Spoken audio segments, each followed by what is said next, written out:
आज हम क्लास 8 का चैप्टर नंबर 2 खुद और दोस्तों दुश्मन पढ़ेंगे। इस चैप्टर का सेकंड पार्ट है। फर्स्ट पार्ट मैं आपको ऑलरेडी करा चुकी हूँ। ये चैप्टर बहुत ही इजी और थोड़ा लेंथी है, इसलिए इसको हम काफ़ी सारे पार्ट में कवर करने की कोशिश करेंगे।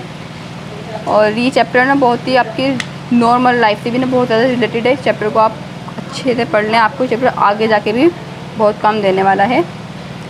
तो हमने फर्स्ट पार्ट में अपना क्या क्या कवर कर लिया था, खुद अज़्र के बारे में जान लिया था, खुद अज़्र कहाँ रहते हैं ये मालूम कर लिया था, और तीसरा खुद अज़्र और हम।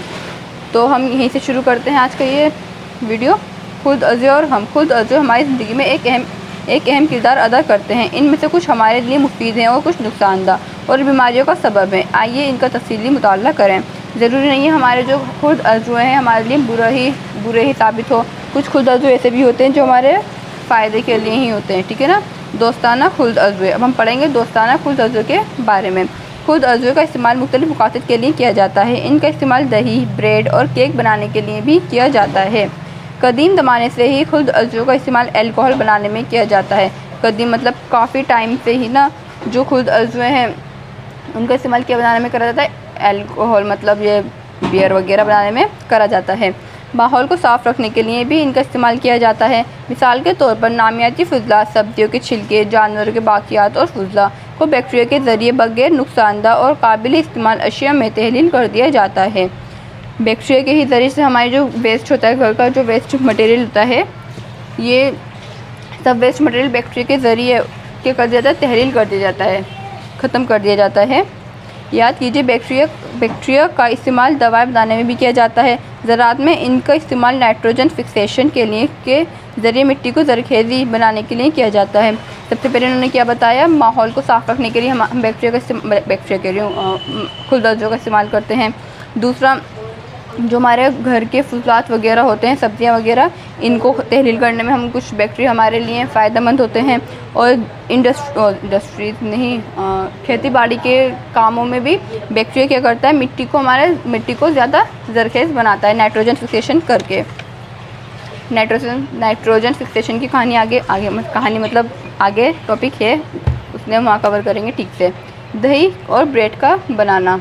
देखते हैं दही और ब्रेड किस तरह से बनती है। आई थिंक वीडियो क्लियर नहीं है, तो ठीक हो।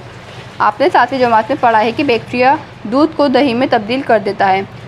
बैक्टीरिया क्या करता है, दूध को दही में कन्वर्ट कर देता है। देखोगे ना आपकी मम्मी बनाती होंगी घर में, दूध लेके उसके अंदर थोड़ा सा दूध लेके थोड़ा सा दही डाल देती होंगी उसके अंदर, तो वो जो सारा दूध होता है वो खुद किस में कन्वर्ट हो जाता है, दही में।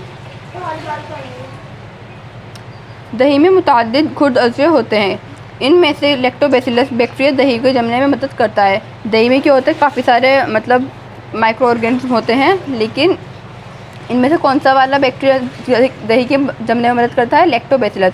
इसने आप याद कर लीजिए अच्छे से, पेपर में आ सकता है क्वेश्चन कि लैक्टोबैसिलस नाम का एक बैक्टीरिया जो दूध को दही में कन्वर्ट करने में हेल्प करता है, दही को जमाने में मदद करता है। ये दूध में तौलीद करके इसे दही में तब्दील कर देता है। बैक्टीरिया पनीर, अचार और दीगर ग़िज़ाई अशिया को बनाने में मदद करते हैं। सूजी, इडली और भूरे का अहम जज़ू दही है। क्या आप इस अंदाज़ा लगा सकते हैं ऐसा क्यों है। ईस्ट बहुत ही तेज़ी से तौलीद करती है। ईस्ट हमारी क्या है, एक फंगस है। ईस्ट हमारी क्या है, एक फंगस है। ये बहुत ही तेज़ी से तौलीद यानी रिप्रोडक्शन करती है और तनफ़ुस के दौरान कार्बन डाइऑक्साइड पैदा करती है। ईस्ट जो होती है हमारी एक फंगस होती है, ये तो अपनी रिप्रोडक्शन बहुत ही फास्टली कर लेती है और साथ में रेस्पिरेशन के टाइम पे बाहर क्या निकालती है, कार्बन डाइऑक्साइड निकालती है। गैस के बुलबुले गूंदे हुए आटे में भर जाते हैं और इसके हजम में इजाफा कर देते हैं। बेकरी में ये ब्रेड, पेस्ट्री और केक बनाने के लिए ईस्ट का इस्तेमाल किया जाता है। देखा होगा ना आपने, केक वगैरह जो खाते हैं, छोले भटूरे जो खाए जाते हैं, वो उसके आटे में क्या मिलाई जाती है, ईस्ट मिलाई जाती है, जिससे जो उनका आटा जो मतलब वो फुल ऐसे हो जाते हैं ना केक, वो किसी वजह से होते हैं, ईस्ट की वजह से होते हैं। ईस्ट जब आटे में मिलाई जाती है तो उस आटे का क्या बढ़ जाता है, वॉल्यूम इंक्रीज़ हो जाता है। हजम कहते हैं वॉल्यूम को। खुद अज़्र का तजारती इस्तेमाल। खुद अज़्र हमारे इंडस्ट्रीज़ लेवल पे भी इस्तेमाल किए जाते हैं।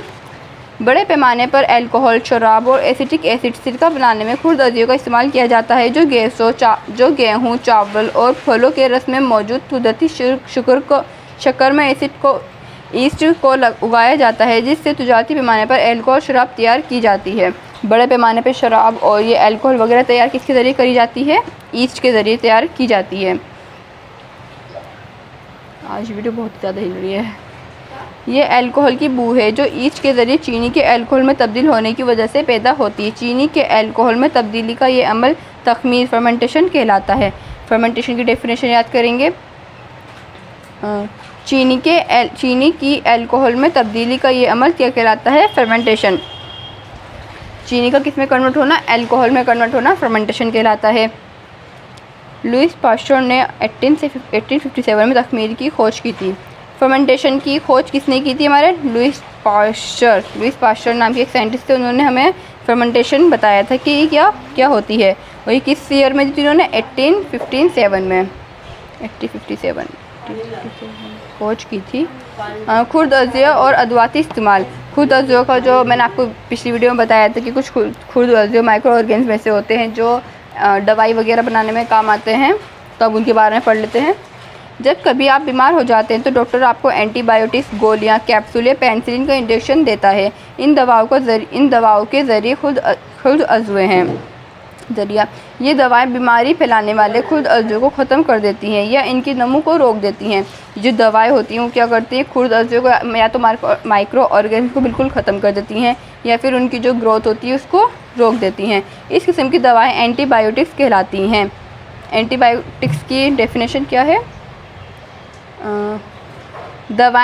वो दवाएं जो बीमारी फैलाने वाले खुर्द अज़ुए को ख़त्म कर देती हैं या फिर उनकी नमू को रोक देती हैं, क्या कहलाती हैं? एंटीबायोटिक्स कहलाती हैं। आजकल बैक्टीरिया या फफूंद के ज़रिए मुतादिद एंटीबायोटिक्स दवाएं तैयार की जा रही हैं। बैक्टीरिया और फफूंद, देखा ना यहाँ पे, मतलब बैक्टीरिया और फफूंद का एक अच्छा सा काम आ गया। ज़रूरी नहीं है हमें हर वक्त ये खुर्द अज़ुए नुकसान ही पहुँचाएँ।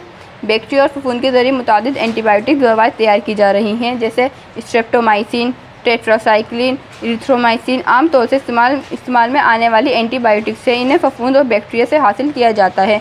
एंटीबायोटिक्स मखसूस खुर्द अज़ुए को उगा कर तैयार की जाती हैं और इनका इस्तेमाल मुख्तलिफ बीमारियों के इलाज में किया जाता है। ये कुछ एंटीबायोटिक्स के नाम दे रखे हैं।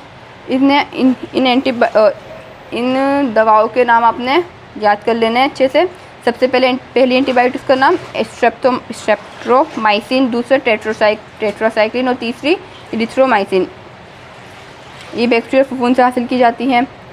1929 में अलेक्जेंडर फ्लेमिंग बीमारी फैलाने वाले बैक्टीरिया के कल्चर पर काम कर रहे थे। अचानक उन्होंने कल्चर प्लेट के ऊपर हरे रंग की फफूंद के छोटे छोटे बज़रों यानी स्पोर्स को देखा। उन्होंने मुशाहिदा किया कि फफूंद मोल्ड की मौजूदगी की वजह से बैक्टीरिया की नमू रुक गई। दर हकीकत फफूंद ने इनमें से बहुत से बैक्टीरिया ख़त्म कर दिए थे। इस तरह फफूंद से पेनिसिलिन तैयार की गई। पेनिसिलिन हमारी क्या है? एक फंगस से बनाई गई दवा है।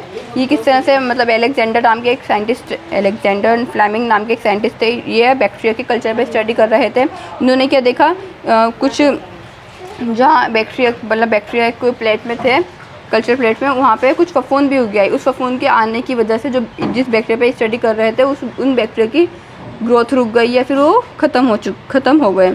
इन्होंने देखा कि भाई ये क्या चीज़ है जो बैक्टीरिया और वगैरह को ख़त्म कर रही है। वो एक फंगस थी। उस फंगस का नाम इन्होंने क्या, उस फंगस के ज़रिए इन्होंने कौन सी एंटीबायोटिक बनाई? पेनिसिलिन। मवेशियों और पोल्ट्री को दी जाने वाली ग़िज़ा में भी एंटीबायोटिक्स मिलाई जाती है ताकि जानवरों में खुर्द अज़ुए की तादिया इन्फेक्शन को रोका जा सके। पौधों में लगने वाली कई बीमारियों पर काबू पाने के लिए भी इनका इस्तेमाल किया जाता है। ज़रूरी नहीं है हमारे पौधे बीमार नहीं होते, हमारे पौधे भी, जानवर भी, और मतलब काफ़ी सारे ऐसी और भी चीज़ें जो बीमार पड़ जाती हैं, तो इन सबको रोकने के लिए भी कुछ ऐसी दवाई इस्तेमाल की जाती है।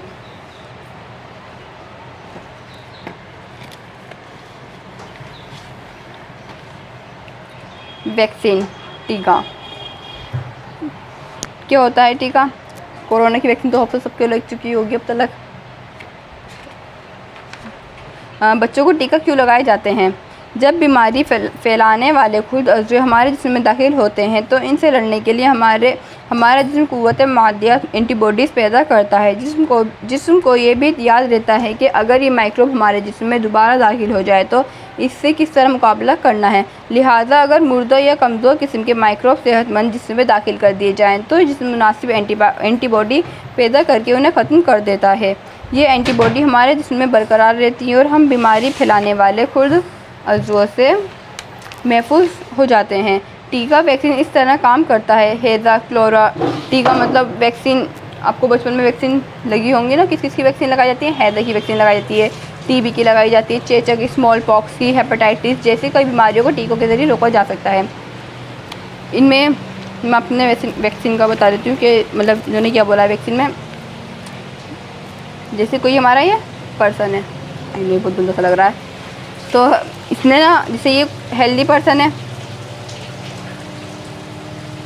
इसको क्लोरेरा, टीबी और हेपेटाइटिस वगैरह जैसी बीमारी ना हो, इसलिए इसको पहले ही क्या कर दिया जाता है, एक्टिव कर दिया जाता है। जैसे सपोज़ के ये कोई वायरस, बैक्टीरिया या वायरस है, इसकी बॉडी में एंटर हो चुका, ठीक है ना, और ये एंटर होने के बाद क्या कर रहा है, इसको मतलब इसको बीमार करेगा, इसके काफ़ी सारे अलग अलग तरीके के सिम्टम्स वगैरह आएंगे।